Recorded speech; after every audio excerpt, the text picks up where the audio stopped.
regulators have ordered all government staff to take up arms. Armed rebels are now seeking to Bharat का पड़ोसी देश Myanmar, जिसको Burma भी कहते हैं, जो हिस्टोरिकली अखंड भारत का हिस्सा था, वहां पर सिविल वॉर चल रहा है। ये सिविल वॉर आर्म्ड रिबेलियंस और हुंता मिलिट्री के बीच चल रहा है। म्यांमार में फरवरी 2021 से मिलिट्री रूल लगा हुआ है। वहां पर हुंता मिलिट्री ने आंग सान सूची की सरकार को हटा के मिलिट्री रूल लगा दिया था। इसी के चलते आर्म्ड रिबेलियंस हो रहा है। ये पहले भी हुआ था, बट लेकिन इस बार जो आर्म्ड रिबेलियंस हुआ है, वहां पर जो हुंता मिलिट्री है उसको कंट्रोल नहीं कर पा रही है और इसके साथ साथ चांसेस है कि म्यांमार ब्रेक हो जाए। हम इस वीडियो में डिस्कस करते हैं ये रिबेल्स हैं कौन और ये क्यों हुंता मिलिट्री के अगेंस्ट में रिबेल्स कर रहे हैं, और इसके साथ साथ जो म्यांमार में इंटरनल कॉन्फ्लिक्ट चल रहा है, इस पे इंडिया पे क्या इम्पैक्ट पड़ेगा। चलो डिस्कस करते हैं। अगर आप इस चैनल पर न्यू है तो इस चैनल को सब्सक्राइब करें और इस वीडियो को लाइक करें। हम देखते हैं कि म्यांमार में चल क्या रहा है। 27 अक्टूबर को ब्रदरहुड अलायंस ने ऑपरेशन 1027 लॉन्च किया। इसकी शुरुआत नॉर्थ ईस्टर्न स्टेट, जो शान स्टेट है, चाइना से बॉर्डरिंग स्टेट है, वहां से शुरू हुआ।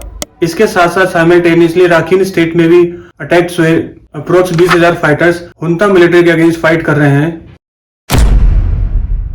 पहले हम समझते हैं कि ब्रदरहुड अलायंस है क्या। ये एक ट्राई पार्टी एथनिक अलायंस है 3 आर्मियों के बीच में।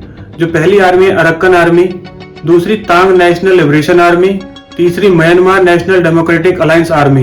ये ब्रदरहुड अलायंस 2019 में फॉर्म हुआ था। ये ब्रदरहुड अलायंस का एम क्या है? बेसिकली इनका एम है जो डेमोक्रेसी थी उसको रिस्टोर करें। जो 2021 से मिलिट्री रूल लगाया हुआ है हुंता आर्मी ने, उसको हटाया जाए। उन्होंने बोला कि एक कलेक्टिव अप्रोच है सिविलियंस को बचाने के लिए आर्मी से। और देखा जाए ब्रदरहुड अलायंस को सपोर्ट भी मिल रहा है।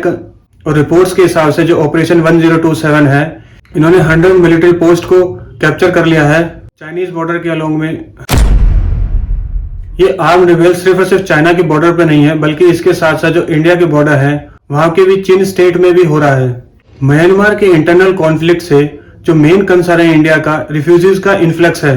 देखा जाए जो रिबेल्स हैं उन्होंने 2 टाउन कैप्चर किए हैं जो इंडिया के बॉर्डर से लगते हुए हैं, रिखादावार चीन स्टेट में और खम्पत इन सागिन रीजन में। पर ये दोनों ही एरिया बेसिकली वैसे इंपॉर्टेंट ट्रेड रूट्स हैं म्यांमार और इंडिया के बीच में। बट लेकिन इससे ज्यादा इंपॉर्टेंट है कि जो विद्रोह हो रहा है वो चीन स्टेट में हो रहा है, और चीन स्टेट भारत के नॉर्थ ईस्ट स्टेट मिजोरम से लगता है।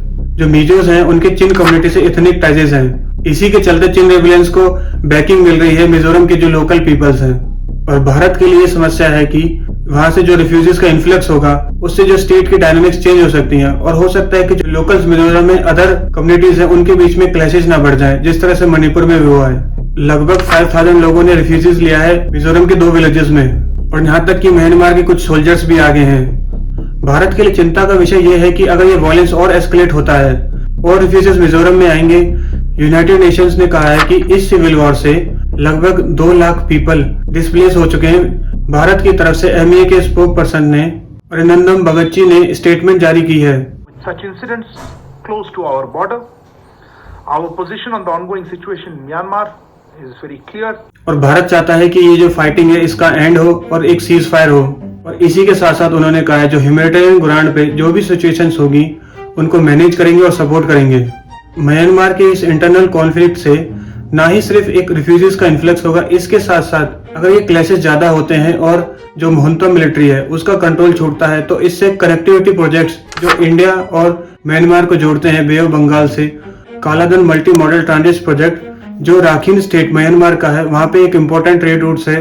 ये बहुत ही इम्पोर्टेंट है जो भारत का नॉर्थ ईस्ट स्टेट है कनेक्ट करने के लिए म्यांमार के थ्रू।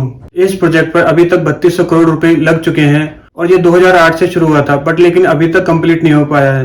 भारत के साथ साथ चाइना को भी इम्पैक्ट करेगा क्योंकि चाइना के भी कुछ प्रोजेक्ट्स म्यांमार के साथ चल रहे थे।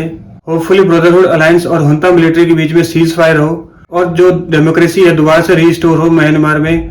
अगर ये वीडियो अच्छी लगी तो लाइक करें और शेयर करें।